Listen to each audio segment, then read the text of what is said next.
Nutcracker.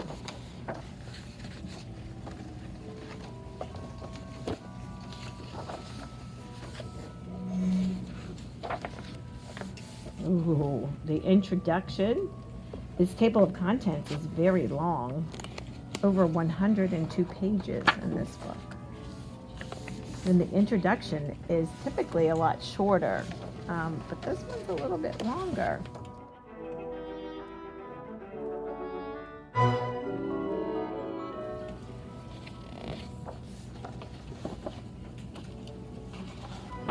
So also, this particular version of the story was illustrated by, did you say, Maurice Sendak, who also illustrated what book? Does anybody recognize that name? Under the Bed. He illustrated Where the Wild Things Are. Yeah. Yeah. That hint, Under the Bed. See if you recognize, some of these drawings remind me of that. Yeah. Like they're almost grotesque, like the exaggeration. On the 24th of December, Dr. Stahlbaum's children were not allowed to set foot in the small family parlor, much less the adjoining company parlor, not at any time during the day. Fritz and Marie sat huddled together in the corner of the little black back room. An eerie feeling came over them when dusk fell, and, as usual on Christmas Eve, no light was brought in.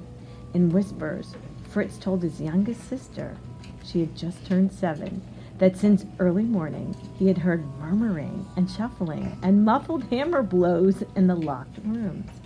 And a short while before, he confided, a small, dark man had crept down the hallway with a big box under his arm, and he, Fritz, felt pretty sure that this could only be Godfather Drosselmeyer. At that, Marie clapped her little hands for joy and cried out. Yeah. So where are they? Did you hear a vocabulary word that you don't often hear today? What room are they in? Very good. The parlor. The parlor kind of would be like, maybe today you would call it a foyer, but back then a parlor was even a room that they would go to, like a fancy room. But they had a parlor and a company parlor.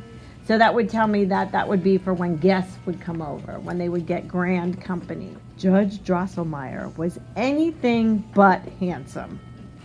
He was short and very thin. His face was seamed with wrinkles.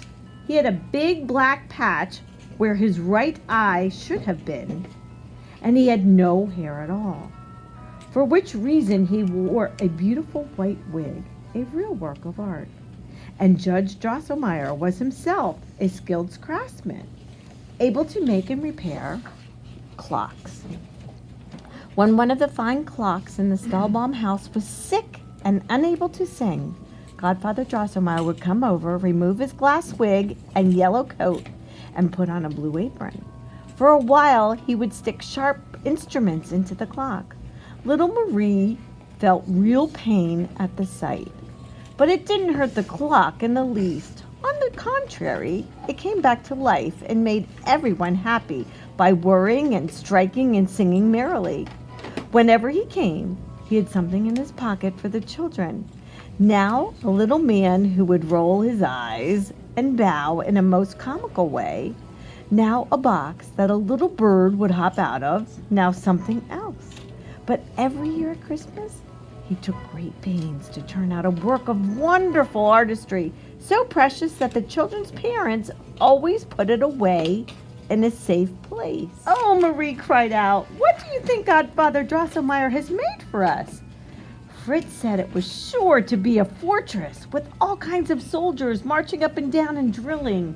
And then other soldiers would come and try to get in, but the brave defenders would fire their guns, which would boom and thunder wonderfully. So he has quite an imagination. Now, do you think Marie's going to agree with him? Do you think she'll want the same thing? He wants soldiers and things of that sort.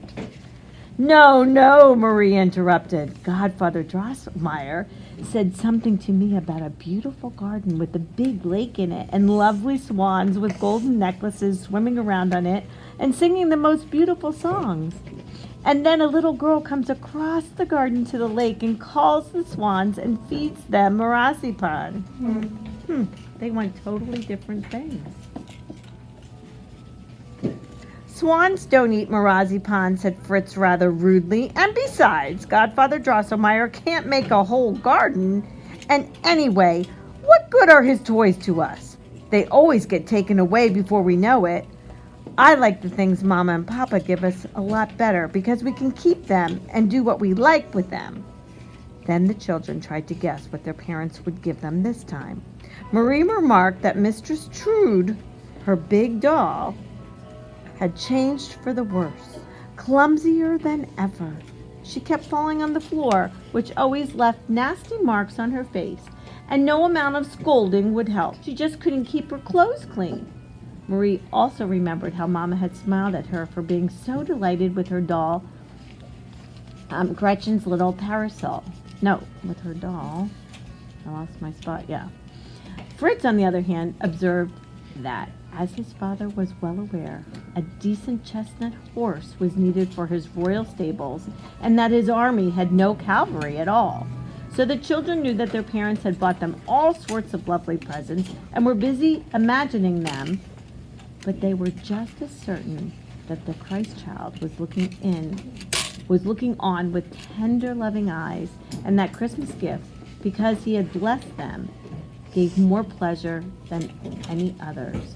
The children, who kept whispering about their parents, about the presents they expected, were reminded of this by their elder sister Louise, there's another character, who added that it was always the Christ child who, by the hands of their dear parents, brought children things that would give them true enjoyment, since he knew what those would be better than the children themselves. So Big Sister Louise went on, instead of hoping and wishing for all sorts of things, they should wait quietly like well-behaved children for whatever the Christ child would bring. Marie sat deep in thought, but Fritz muttered, "All the same, I'd like a chestnut horse and some hussars." By then it was very dark. Fritz and Marie pressed close together, afraid to say another word. They had a feeling that gentle wings were passing over, and they seemed to hear beautiful music in the distance. When a flash of brightness flitted across the wall, they knew it was the Christ child flying away on glowing clouds to other happy children. At that moment, a silvery bright bell rang ding-a-ling, and the doors flew open, and such a flood of light streamed in from the big parlor that the children cried out, "Oh, oh!" and stood stock still on the threshold. Papa and Mama appeared in the doorway, took the children by the hand, and said, come in, dear children, and see what the Christ child has brought you." So the light appeared, and it was time for them to go in. And that is what the children see. Such a grand company parlor. Look at the painting in the background and all the details.